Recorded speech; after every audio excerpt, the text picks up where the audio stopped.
Cette chronique est une présentation du cabinet d'avocats Mercier-Giguère. Il y a différents types de tribunaux et pour en apprendre davantage, je reçois Wolfgang Mercier-Giguère. Bonjour Wolfgang. Bonjour Sylvain. Donc, il y a plusieurs types de tribunaux. Peux-tu nous démêler un peu avec ça? Effectivement. Il y a ce qu'on appelle les tribunaux de droit commun. C'est les tribunaux les plus généraux. Donc, on a les cours municipales, règlements municipaux, tickets de vitesse. Vous passez sur le stop, souvent ça va passer à la cour municipale. Je sais que ça t'arrive jamais. Jamais. On a la Cour du Québec. Cour du Québec, en fait, c'est la cour qui va parler principalement des matières criminelles, du droit civil en bas de 85 000 et de la protection de la jeunesse. La Cour supérieure, donc le droit civil. Quand on dit droit civil, c'est les contrats, ces choses-là, de 85 000 et plus. Il va faire le droit criminel dans certaines circonstances. Et le droit familial. Droit familial, on parle du divorce, la séparation, les pensions alimentaires et tout ce qui vient avec. Et finalement, on a les tribunaux d'appel, donc la Cour d'appel du Québec et la Cour suprême. Chose importante à savoir sur les tribunaux d'appel, c'est pas automatique. Souvent, les clients vont penser que, bon, ils ont eu un jugement, c'est pas exactement ce qu'ils voulaient, on va aller en appel tout de suite. Ça prend des bonnes raisons pour aller en appel, ça prend des erreurs de droit, c'est pas juste des erreurs de fait. Dans certains cas, c'est sur permission seulement et ça coûte quand même relativement cher à aller en appel. C'est un long processus. Donc, mieux vaut être préparé avant qu'après le processus.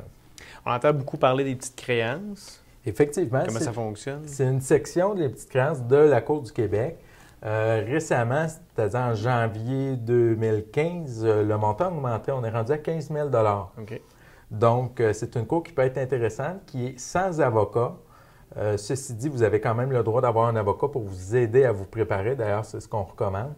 Et puis, de plus en plus, là, c'est une cour qui est utilisée. Là. OK. On peut se faire conseiller par un avocat, mais l'avocat ne vient pas défendre notre cause aux petites créances. Exactement. OK. Qui peut poursuivre aux petites créances? En fait, c'est monsieur, madame, tout le monde. Et les entreprises qui ont 10 employés moins depuis les 12 derniers mois. Okay? OK. Si vous êtes une entreprise, par exemple, de construction et que vous aviez 12 employés, bien là, vous ne pourriez pas y aller. Ce n'est pas tous les sujets qui peuvent être débattus aux petites créances. Vous ne pouvez pas parler de bail, vous ne pouvez pas parler de pension alimentaire, vous ne pouvez pas parler de droit criminel ou des choses comme ça. Donc, il faut s'assurer qu'on puisse aller avec ce que vous avez demandé devant les tribunaux. Souvent, c'est en matière de contrat. Où vous achetez un bien, un divan à 2 000 puis finalement, le divan, au bout de 2 mois, il est fini. C'est la meilleure cause pour les petites créances. OK. Et ce qui est important de savoir pour les clients, c'est qu'ils peuvent eux-mêmes décider de diminuer le montant de réclamation pour aller aux petites créances. Je m'explique, si jamais vous avez une réclamation de 15 500 mais vous dites, moi, ça ne me tente pas d'aller à la grande cour, à la vraie cour, être représenté par avocat, ces choses-là. Bien, vous réclamez seulement 15 000 et puis vous allez pouvoir aller aux petites créances. Là. Wolfgang, c'est quoi les étapes préalables avant une demande aux petites créances? La première chose à faire, c'est envoyer une mise en demeure. Ce n'est pas obligatoire dans tous les cas. Par contre, c'est fortement recommandé et je vous dirais que c'est souvent, juste avec la mise en demeure, on peut régler souvent le litige. C'est quoi une mise en demeure? En fait, c'est simplement une lettre écrite qui résume les faits, qui résume c'est quoi la problématique et c'est quoi vous demandez et qui accorde un délai à la personne pour régler la situation. Donc, je donne un exemple. Sylvain, vous m'avez prêté 200 $, vous ne me les avez pas remis. Je vous avais donné jusqu'au 1er janvier. On a dépassé le 1er janvier. Je veux avoir mes 500 $ et je vais vous demander de me payer d'ici 10 jours. On dit un délai raisonnable, en général, c'est 10 jours. OK. Puis à partir de ce moment-là, si ce n'est pas fait, c'est là qu'on peut... Effectivement. Et c'est bien important que les personnes qui envoient la mise en demeure gardent une copie, une preuve d'envoi de la mise en demeure, mais aussi une preuve de réception de l'envoi. Okay? Donc, vous pouvez l'envoyer en personne si la personne accepte de signer. Évidemment, ce n'est pas dans tous les cas que la personne est très contente de recevoir une mise en demeure. Vous pouvez l'envoyer par courrier recommandé.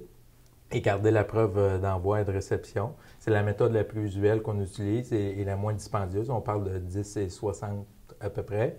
Vous pouvez l'envoyer par huissier. C'est une autre façon un peu plus drastique, mais qui fonctionne aussi.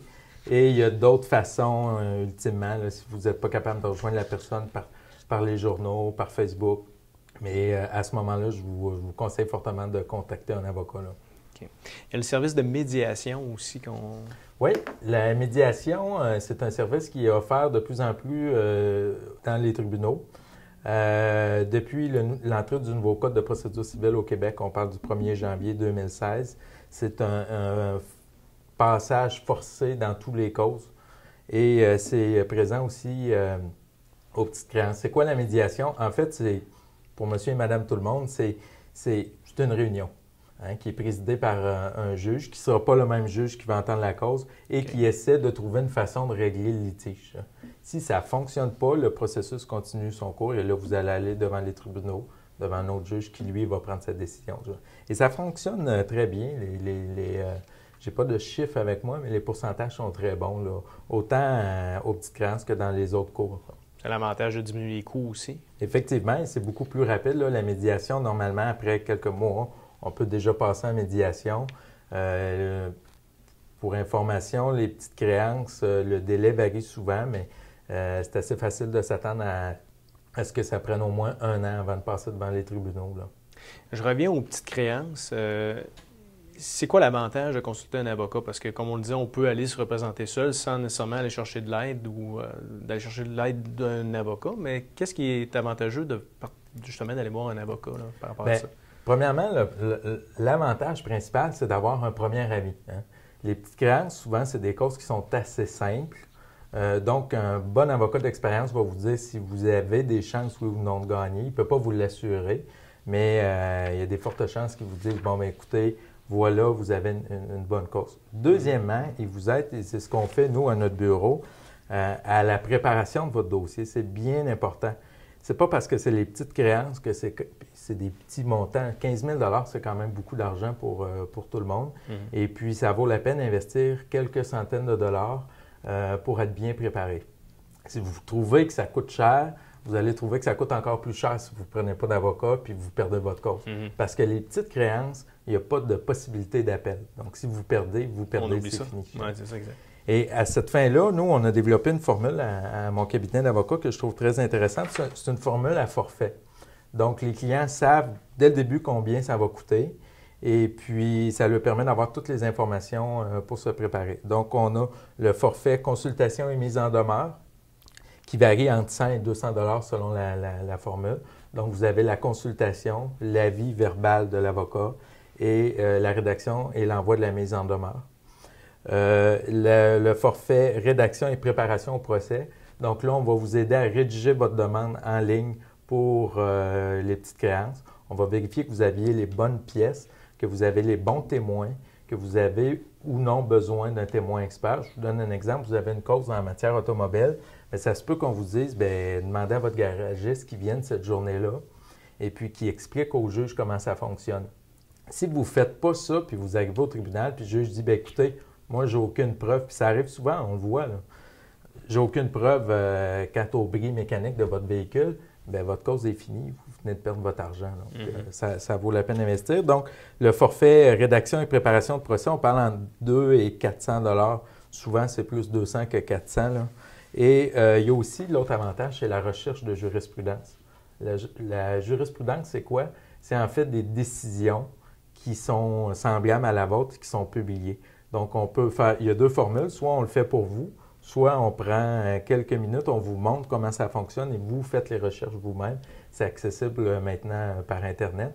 Et ça, vous pouvez les déposer et ça peut convaincre le juge. Si vous arrivez avec le juge et vous dites, écoutez, là, un bris mécanique comme le mien, il y a eu 3 causes comme ça. On peut l'utiliser en référence? Exactement. Pour appuyer notre... Exactement. Les juges, c'est reconnu dans tous les tribunaux. Si vous arrivez avec 3 décisions favorables et à votre cause similaire, bien, il y a des bonnes chances que le juge y aille du même côté. Parfait. Bien, merci beaucoup. Ça m'a fait plaisir. Cette chronique est une présentation du cabinet d'avocats Mercier-Giguère.